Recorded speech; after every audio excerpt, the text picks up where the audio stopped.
கொண்டு புயலாய் கிளர்ந்தவனே, பொய்யர்கள் முகத்திரையை கிழிக்க பிறந்தவன், தளபதிக்கு தளபதியாய் அன்னை தமிழ் காக்க வந்தவனே. திருக்குவளையின் வழியில் வந்த தமிழ் குருதி, இளம் திராவிடருக்கு தலைமை தாங்கும் உதயநிதி.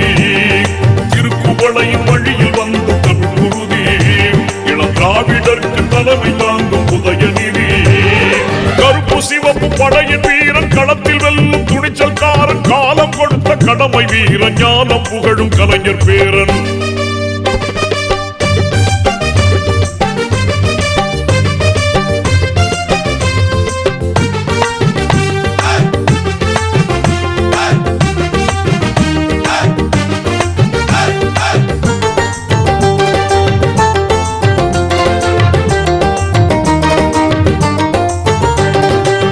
சாதி சழக்குகளை நீங்கென்று சொல்வானே, நீதி நெறியில் நின்றே அஞ்சாமல் வெல்வானே.